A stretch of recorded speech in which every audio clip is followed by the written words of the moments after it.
नमस्कार, श्री स्वामी समर्थ सगळ्यांना। तर आज संध्याकाळची वेळ होती, तर बघा सूर्य पण किती छान दिसतोय आणि आम्ही निघालो होतो फेरफटका मारण्यासाठी। अगदी छान वाटतं संध्याकाळी जर आपण बाहेर निघालो तर। आणि इकडे बघा आमच्या घराच्या आजूबाजूचा जो व्ह्यू आहे तर तो असा काहीसा दिसतो, सगळं काही डोंगर वगैरे इथून दिसतात। हे बघा संध्याकाळची वेळ झालेली आहे, तर सूर्य पण आता थोडा थोडाच दिसतोय आणि असं येत असतो मग आदनबदन आम्ही थोडंसं थकल्यासारखं जरी झालं ना, तर अशा वातावरणात जर फेरफटका मारायला आला तर मनाला पण एकदम शांतता मिळते आणि छान वाटतं। सगळं काही दिवसभराचा थकवा जो आहे तर तो पण निघून जातो।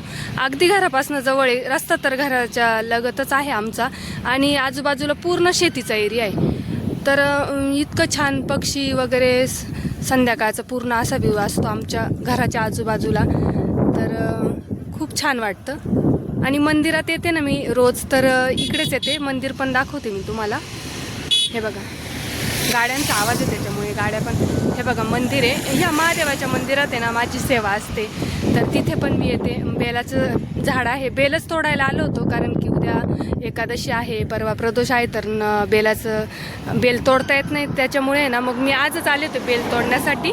पण ते बेलाला नवीन पालवी फुटलेली, त्याच्यामुळे मी काही तोडले नाही, म्हटलं विकतच घेऊन यावे। इतकं छान वातावरण आहे ना, संध्याकाळी जर असं फिरायला आलं ना तर अजिबात घरी जावं असं वाटत नाही, इतकं छान वातावरण आहे आमच्या घराकडे। बघा पक्षी वगैरे आणि ह्या गाड्यांचा आवाज। हा रोड जो आहे ना तर तो मार्केटचा रोड आहे, त्याच्यामुळे इकडे गाड्या चालूच राहतात। हे बघा हे मंदिर आहे, जवळून दाखवते तुम्हाला आणि बेलाचं झाड पण दाखवते। बेल काही मी कधीच विकत आणत नाही बरं का, हेच बेलाचं झाडाला मी कायम येते आणि इथूनच बेल घेऊन जाते आणि खाली पण आहे, हात एकदम पुरतो।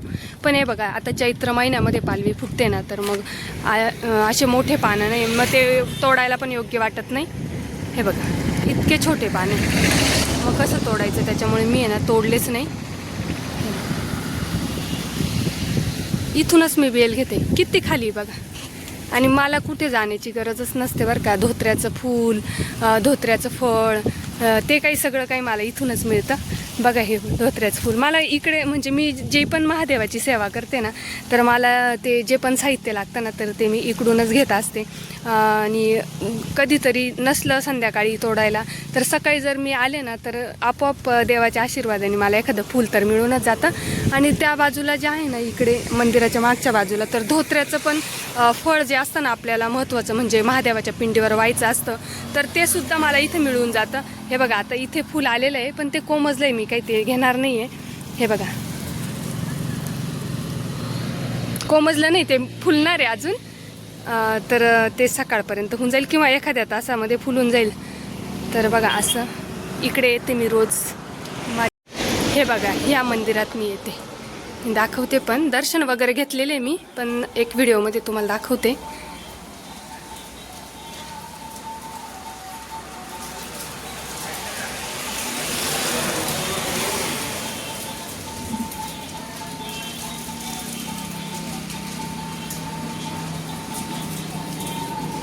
आणि जितकी मी स्वामी समर्थांची सेवा करते ना, तितकीच मी महादेवांची पण करते, कारण बऱ्याच वेळेस मी आहे ना केलेलं पण आहे शॉर्ट व्हिडिओमध्ये, ज्या पण मी काही सेवा करते तर त्या मी शॉर्ट व्हिडिओमध्ये सांगितलेल्या आहेत।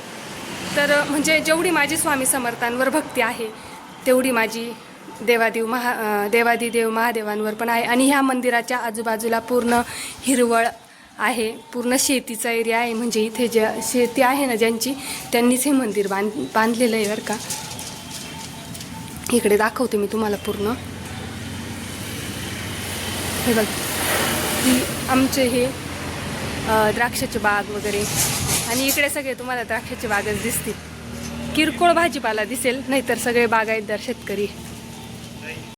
समोर जे आहे ना रस्त्याच्या समोरच्या बाजूला तर पूर्ण पडीत जागा आहे, म्हणजे याला पुरण म्हणतो बरं का आम्ही। तर इथे ना एकदम जर आलं ना दिवसभरातून, जर संध्याकाळच्या वेळेस आलं ना तर इतकं छान वाटतं। आणि हे जे डोंगर दिसत आहे ना, हे रामशेष किल्ला वगैरे आहेत बरं का, म्हणजे हे रामशेष किल्ला आपण ऐकून असेल सगळेजण, तर तो इथे समोर दिसतोय बघा। आणि आता तरी असं उशीर झाला आहे, किती वाजले, 7 वाजले, जर 5-5:30ला जर आलो ना आपण तर इतकं मस्त वाटतं इथे। आणि सगळं व्ह्यू जो आहे ना तर दिसतो. आणि इकडे जे आहे तर आमचं कांदा मार्केट आहे ना, हा कांदा मार्केटचा एरिया आहे, त्याच्यामुळे ना इथे खूप गाड्यांची गर्दी चालू राहते. आणि खूप म्हणजे बरेच लोक येतात इकडे चक्कर मारायला, वॉकिंगला येतात सकाळी, मॉर्निंग वॉकला. तर आज आहे ना खूप थकवा आला होता मला घरी, आणि त्याच्यामुळे मुलीला म्हटलं चल बाई थोडं चक्कर मारून येऊ. तर इथे आहे ना असे विहिरीचे जे दगड आहे ना, तर तिथं म्हटलं कपडे धुवायला बघू म्हटलं. तर चला आहे का एखादा दगड बघते मी. हे जे दगड आपण नेले ना कपडे धुवायला तर हा टिकतो. हा म्हणजे असं नाही का, काही काही दगड जर आपण नेले ना असे साधारण दगड तर ते उगाळतात, असे बारीक बारीक तुकडे पडतात. हे जे आहे ना ते विहिरीचे दगड आहे बरं का. हे बघा, हे विहिरीचे दगड जर आपण कपडे धुवायला वापरले ना तर ते उघडत नाही. तुम्ही वापरून बघा, कुठे पण विहीर वगैरे खणलेली असेल ना तर तो दगडच घ्यायचा कपडे धुवायला. कारण की शहरामध्ये ना मिळत नाही कपडे धुवायला, दगड वगैरे मिळत नाही ना. तर त्याच्यासाठी तुम्ही असं रस्त्याने वगैरे जर गेले, विहीर खणली दिसली, असे दगड जर दिसले ना तर अवश्य घ्या तुम्ही. कारण की हा दगड खूप टिकतो, उघडत नाही, काही नाही. तर मी आता इथे बघते एखादा चप्पट दगड जर मी विकत घेतलेला आहे, पण तो उघडतो आणि तो आहे ना पडला माझ्याकडून असं होतात पडला, त्याच्यामुळे त्याचा थोडा तुकडा पडला. तर जर मला मळ्यात जायचं होतं, बहिणीच्या मळ्यात, इथं जवळच या रस्त्यालाच आहे बहिणीचं घर, तर तिथे जायचं होतं. त्यांच्या पण विहिरीचे भरपूर दगड आहे, पण मला एवढं जायला जमलं नाही. तिचा मुलगा म्हणे मी आणून देईल घरी, मावशी मला सांगा तेव्हा मी आणून देतो घरी, पण त्याला दिवसभर वेळ नसतो कुठं सांगता. त्याच्यामुळे मीच बघितलं इथं आता दगड दिसले ना तर म्हटलं बघू, इथं जर मिळाला ना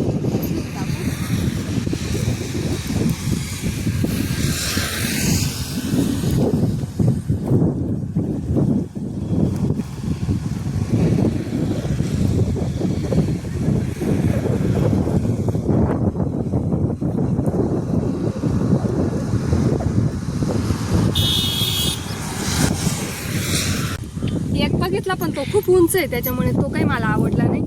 आणि एक छोटा आहे, पण तो छोटा काही नाही, मला मोठे मोठे कपडे पण राहतात. आणि ही जी मोकळी जागा दिसते ना, तर आमच्याकडे साप जर निघाले ना तर आम्ही ह्या मोकळ्या जागेत आणून सोडतो बरं का. मी 2-3 वेळेस व्हिडिओमध्ये पण सांगितलं, साप निघाला आम्ही मोकळ्या जागेत सोडला.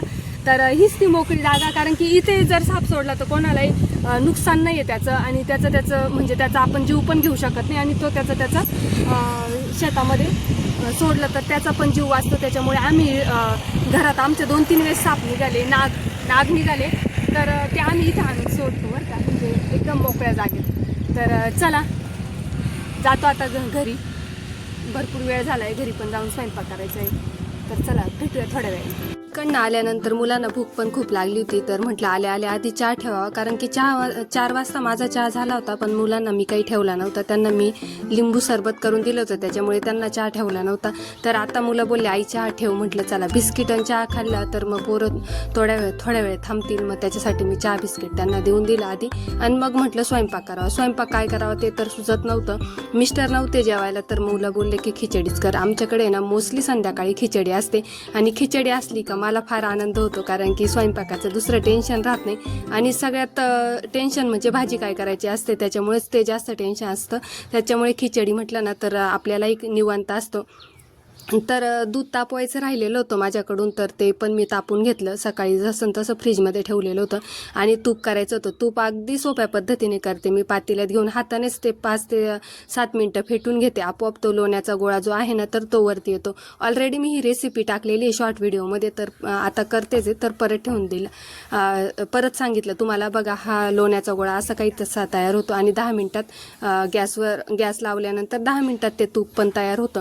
तूप म्हणजे कसं घरचं असं चांगलं असतं. आणि बघा तूप पण छान तयार झालेलं आहे. आणि हे तूप मी आहे ना तर ते घरचं म्हणून देवाला वापरते. जे खाण्यासाठी आम्हाला वापरतो ना तर ते आम्ही बाहेरूनच आणतो. फक्त देवासाठी शुद्ध गाईचं तूप वापरायचं म्हणून मी घरचंच वापरते. शिंगाड्याच्या पिठाच्या शेवया मी दिवसभर उन्हामध्ये ठेवलेल्या होत्या, कारण मला त्याच्यामध्ये थोडं कीड दिसलं होतं. ह्या शेवया तर काही मी रोज वापरत नाही, उपवासाच्या आहे, त्याची खीर छान होते. त्याच्यामुळे मी 3 किलो घेतल्या होत्या. नवरात्रात खीर वगैरे करते आणि नैवेद्य पण होतो नवरात्रात, त्याच्यामुळे मी ह्या घेतल्या होत्या. मुलांना पण फार आवडते याची खीर. तर त्या थोड्या खराब झाल्या होत्या, त्याच्यामुळे ऊन दाखवून त्या स्वच्छ करून मी डब्यामध्ये भरून ठेवल्या.